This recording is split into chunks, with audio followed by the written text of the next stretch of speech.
بسم اللہ الرحمن الرحیم۔ ایسی ہی دینی قصے اور دلچسپ واقعات سننے کے لیے ہمارے چینل کو سبسکرائب کریں۔ آج کی اس ویڈیو میں ہم یہودیوں کا اتہاس اور ان کی مکمل تاریخ کے بارے میں بتائیں گے کہ یہودی کون ہیں اور ان کا مقصد کیا ہے، اور یہودی مذہب کیسے شروع ہوا، اور یہ مسلمانوں سے کیا چاہتے ہیں، اور یہودیوں نے اپنے سینوں میں کون سا راز چھپایا ہے، اور یہودی لوگ کون سی پرانی نشانیوں کو ڈھونڈتے رہتے ہیں۔ ان سب سوالوں کے جواب آپ کو اسی ویڈیو میں ہی ملیں گے، اس لیے آپ حضرات سے گزارش ہے کہ ویڈیو کو آخر تک ضرور دیکھیں۔ محترم ناظرین، یہودی ایک ایسی بری قوم رہی ہے جنہوں نے ہزاروں سال اپنی زندگی اللہ تعالیٰ کی نافرمانی میں گزاری ہے۔ حضرت یعقوب علیہ السلام کے زمانے سے بنی اسرائیل نام کی اس قوم کی شروعات ہوئی، اور اس یہودی قوم کی ہمیشہ سے جھگڑا فساد کرنے کی عادت رہی ہے، اور اللہ تعالیٰ نے اس پر بہت بار لعنت کی ہے، اور اس بنی اسرائیل کی دھوکے بازی کی پوری کہانی قرآن پاک میں بتائی گئی ہے، جس کے بعد اس قوم کو حکومت کے پد سے ہٹا دیا گیا، اور پھر اس کی جگہ حکومت کا پد مسلمانوں کو سونپ دیا گیا۔ دنیا بھر کی قوموں میں یہودی ایک ایسی قوم ہے جس کو اللہ تعالیٰ نے سب سے بڑا مجرم ٹھہرایا ہے۔ قرآن شریف کو غور سے سمجھنے پر یہودیوں کا جو جرم کھل کر ہمارے سامنے آتا ہے، آج اس ویڈیو میں آپ کو خود بخود معلوم پڑ جائے گا۔ دوستو، یہ قوم ہمیشہ وعدے کے خلاف کام کرتی تھی۔ آخر کار دور پہاڑ کو اٹھا کر ان کی سروں پر لٹکایا گیا، لیکن اس کے باوجود بھی ان کے وعدے توڑنے کا سلسلہ جاری رہا، اور یہ لوگ دوسروں کو نیکی کرنے کی کہتے تھے لیکن خود نہیں کرتے تھے۔ دوستو، ان کو فرعونیوں کے ظلم سے بچانے اور سمندر میں راستہ دیے جانے کے باوجود بھی یہ لوگ اللہ کی نافرمانی کرتے رہے،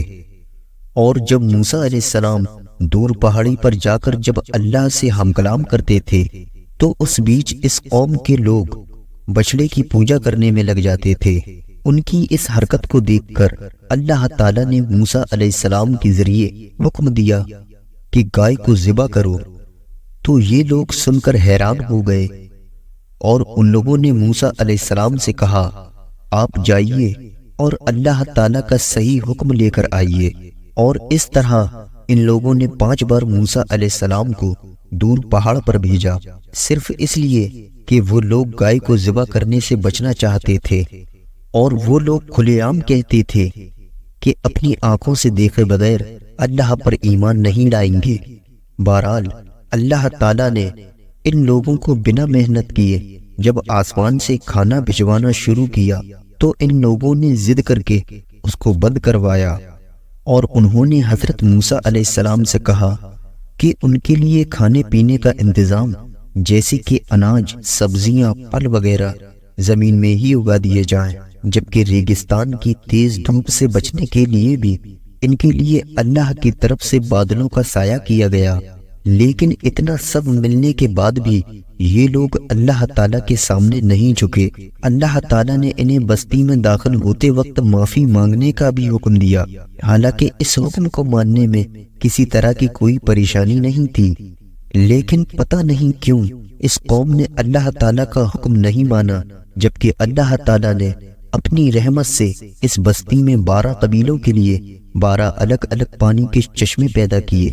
تاکہ ان لوگوں کے بیچ پانی کو لے کر کبھی جھگڑا نہ ہو۔ مگر اس احسان کے باوجود بھی وہ لوگ اللہ کے تمام نبیوں کی برائی کرتے رہے، آسمان سے بھیجے گئے پیغمبروں کو قتل کرنے اور انہیں پھانسی پر لٹکانے سے بھی باز نہیں آتے تھے، اور انہوں نے ہی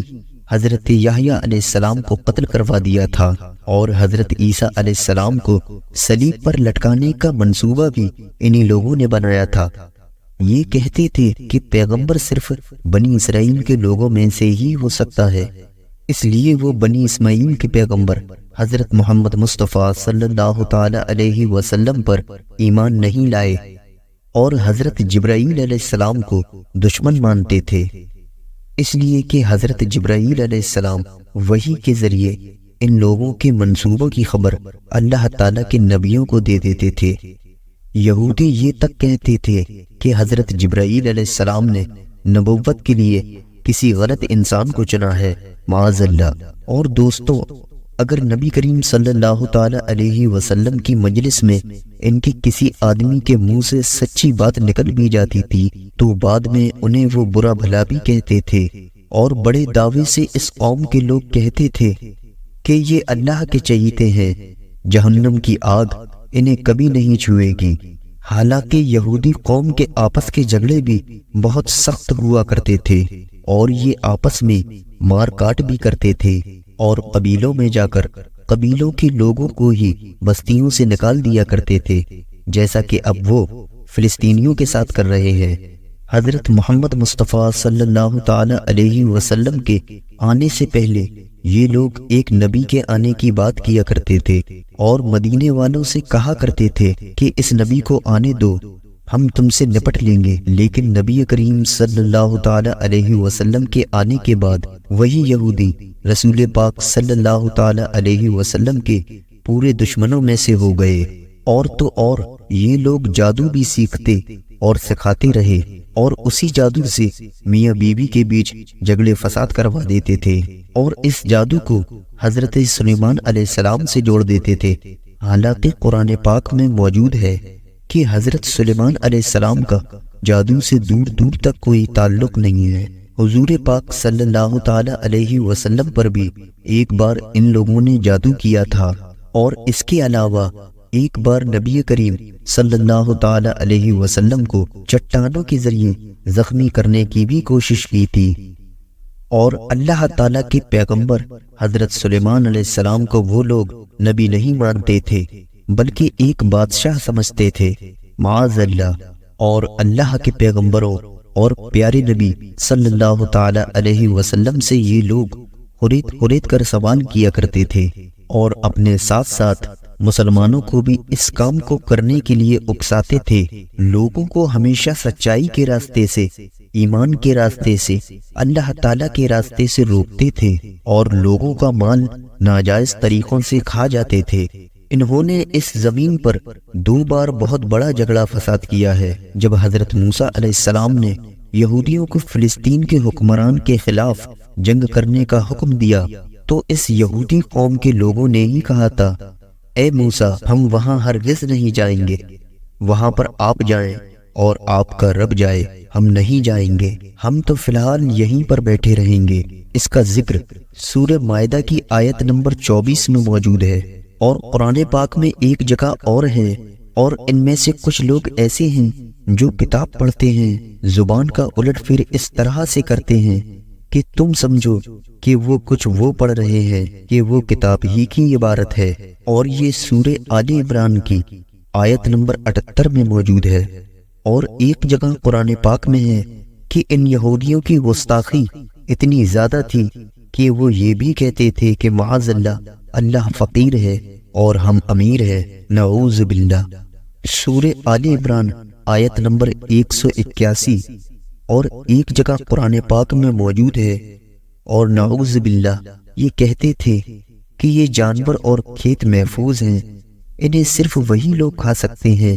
جنہیں ہم کھلانا چاہتے ہیں۔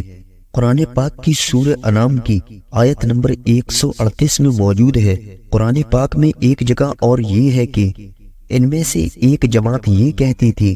کہ نبی کریم صلی اللہ تعالی علیہ وسلم پر جو کچھ بھی نازل ہوا اس پر صبح ایمان لاؤ اور شام کو بھول جاؤ، معاذ اللہ۔ سورہ آل عمران آیت نمبر 72 میں موجود ہے۔ دوستو، ایک زمانہ تھا کہ یہ اللہ تعالیٰ کی سب سے پسندیدہ قوم تھی، لیکن ان کے اپنے گھنونے کاموں کی وجہ سے اللہ تعالیٰ نے ان کو حکومت کے پد سے ہٹا دیا۔ اور دوستوں، یہودی قرآن پاک کو نہیں مانتے، اس لیے انہیں یہ پتہ نہیں ہے کہ ہم اللہ تعالیٰ کی بارگاہ سے ٹھکرائے ہوئے ہیں، اور یہ آج بھی خود کو اللہ تعالیٰ کے نزدیک اور پسندیدہ سمجھتے ہیں۔ دوستو، اللہ تعالیٰ نے اس قوم کو بہت سارے انعاموں سے نوازا، انہی میں سے ایک تابوت سکینہ ہے۔ انشاءاللہ ہماری اگلی ویڈیو میں آپ کو تابوت سکینہ کے بارے میں تفصیل سے جاننے کو ملے گا۔ دوستوں ویڈیو پسند آئی ہو تو اسے لائک کریں، کمنٹ کریں اور شیئر کریں، اور ایسی ہی دینی قصے اور دلچسپ واقعات سننے کے لیے ہمارے چینل کو سبسکرائب کریں۔ السلام علیکم ورحمۃ اللہ وبرکاتہ۔